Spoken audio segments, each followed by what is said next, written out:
दर्शकों, इस समय हम जनपद प्रतापगढ़ के थाना क्षेत्र आसपुर देवसरा के नगर पंचायत ढकवा के नीमा गोपालपुर हाट पर मौजूद हैं। यहाँ पर हमारी मुलाकात समाज सेवी यशवंत यादव जी से हुई है और इनसे हम चर्चा कर रहे हैं जो है स्वास्थ्य विभाग को लेकर। जी महोदय जी, क्या कहेंगे स्वास्थ्य विभाग को लेकर? सबसे पहले तो आपका बहुत बहुत आभार कि आपने स्वास्थ्य के मुद्दे को उठाया है। जी, ये हमारा बगल का गांव बिनैका है।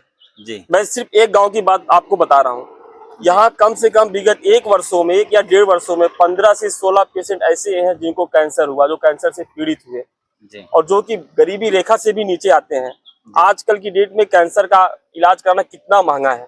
जी, और रही बात स्वास्थ्य व्यवस्था की, तो जी, उत्तर प्रदेश की जनसंख्या भारत का सबसे बड़ा राज्य है जनसंख्या के मामले में। जी, और देखा जाए तो पूरे विश्व में जी, कई कंट्री को मिला दें तब भी उत्तर प्रदेश की जनसंख्या के बराबर भी वहाँ की जनसंख्या पूरी नहीं होगी। और उत्तर प्रदेश सबसे बड़े बहुल जनसंख्या वाले प्रदेश में, जहाँ भाजपा की डबल इंजन की सरकार है जी, और लगभग 10 वर्षों से है।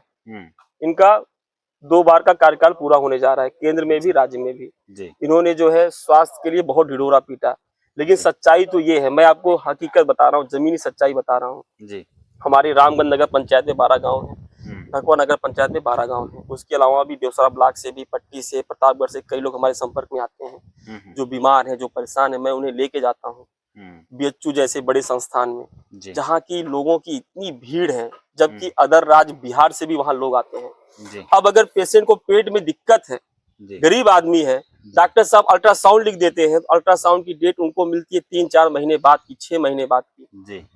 अब ये आप जान लीजिए कि लोग इतने गरीब हैं, उनके पास पैसा नहीं इलाज कराने के लिए। मोदी सरकार अखबारों में, पेट्रोल पंप पे बड़ा बड़ा बैनर लग जाता है, आयुष्मान कार्ड से गरीबों का मुफ्त इलाज हो रहा है। कितने लोगों का आयुष्मान कार्ड बना ही नहीं है, जो गरीब आदमी है। उनका फाउंडेशन है, कम से कम 6 सदस्य होने चाहिए। उसके बाद जिसके घर 3 आदमी है, वो गरीब है, वो कैसे इलाज कराएगा? बताइए आप जरा इस पे। उसके बाद भी आयुष्मान कार्ड का तो ये हाल है कि डॉक्टर साहब के पास आप जाएंगे, डॉक्टर साहब बोलेंगे ओपीडी में आयुष्मान कार्ड नहीं चलता है, पहले पूरी जांच कराओ, जांच कराने में पैसा लगता है, जांच कराने के बाद आपको बीमारी क्या है, उसके बाद अब आयुष्मान काउंटर पे जाओ। और कोई आदमी अगर एडमिट भी हो गया तो आयुष्मान कार्ड से दवा आपको मिलेगी। काउंटर पे बहुत लंबी लाइन लगी है, प्रक्रिया करने में, वहां तक पहुंचने में 2 घंटा लगेगा, दवा तुरंत चाहिए। ये तो हाल है आयुष्मान कार्ड का। अब रही बात मुख्यमंत्री राहत कोष और प्रधानमंत्री राहत कोष, ये पहल बहुत ही अच्छी है, लोगों का पैसा आता है, 1 महीने 1.5 महीने में आ जाता है। लेकिन जिसको तुरंत इलाज की जरूरत है, जैसे कि डॉक्टर साहब ने बोला कि आपको हार्ट अटैक आया है, कम से कम आपके पास 1 हफ्ते का समय है, स्टेंट पड़ जाएगा, आपकी जान बच जाएगी। तो उनका एस्टीमेट बनाने में तहसील से, प्रतापगढ़ जिले से या जिले से रेफर सचिवालय में जब पहुंचता है कागज, उसके बाद वहाँ 1 महीना लग जाता है। अब इधर पता चला पैसा उनका आ गया, इधर 1 हफ्ते में जान चली गई। अब गरीब आदमी, यहाँ तक कि बहुत से लोग ऐसे हैं, इतनी गरीबी है, लोग रोज कमाते, रोज खर्च करते हैं, दवा के नाम पे लोग पैसा जमा करके नहीं रखते हैं। सबके पास, पूरे क्षेत्र की मैं बात कर रहा हूँ, 2-4% लोग ऐसे होंगे जो संपन्न अपना इलाज करा सकते हैं प्राइवेट संस्थानों में जाके। लेकिन सरकारी संस्थानों में लोगों को बेड नहीं मिलता है, जगह नहीं मिलती है, लोग रो पड़ते हैं। मैं केजीएमसी गया था एक पेशेंट को लेके, वहां पे मैं एडमिट हुआ इमरजेंसी में, मैं देख रहा था, वहां पे पहुंच रहे थे लोग, दम तोड़ रहे थे, डॉक्टर 3-4 ठो हैं, जूनियर डॉक्टर काम कर रहे हैं, कितने पेशेंट को देखेंगे? यहाँ तक कि वहाँ बच्चे रो रहे हैं, किसी की माँ मर गई, कोई बच्चा मर गया, रो रहे, बिलक रहे, गार्ड जो है जबरदस्ती उनको बाहर कर रहा है। मतलब स्वास्थ्य सेवा में उत्तर प्रदेश पूरी तरह बदहाल है। हमको आश्चर्य होता है, स्वास्थ्य मंत्री, इनके विधायक, मंत्री दौरा करने जाते हैं हॉस्पिटलों में, वहाँ क्या देख के आते हैं? आखिर अगर वहां कोई भी व्यक्ति चला जाए या आप खुद अपना कैमरा लेके चला जाए तो वहां आपको देख के इतना दर्द महसूस हो, आप वहां 1 मिनट खड़ा नहीं हो पाएंगे इमरजेंसी में।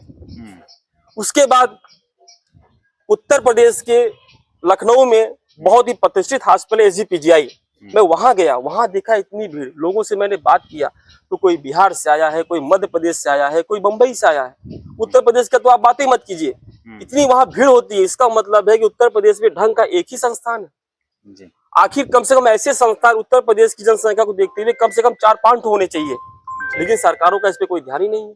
रायबरेली एम्स का भी मैंने वही हाल देखा, उस पर भी सरकार नहीं ध्यान दे रही है। योगी सरकार ने कहा कि हर जिले में हम मेडिकल कॉलेज खुलवाएंगे, हमारे प्रतापगढ़ भी मेडिकल कॉलेज खुला है, वहां भी मैं गया, वहां कोई व्यवस्था नहीं है। लोग जाते हैं, उनको कहीं और दिखाना पड़ता है। यहाँ तक कि सामुदायिक स्वास्थ्य केंद्रों में भी दवा ढंग की नहीं मिलती है, जांच नहीं होती है। तो यहाँ तक कि सरकार क्या कर रही है इस विषय पे, हमको बड़ा आश्चर्य होता है, जो हमारी मीडिया है, लोकतंत्र का चौथा स्तंभ है, उनको इन सब मुद्दों को उठाना चाहिए। मैं देखता हूँ हम लोग तो चंदा लगा लगा के गरीबों का इलाज कराते हैं, किसी तरह जाते हैं वहां पे लेके।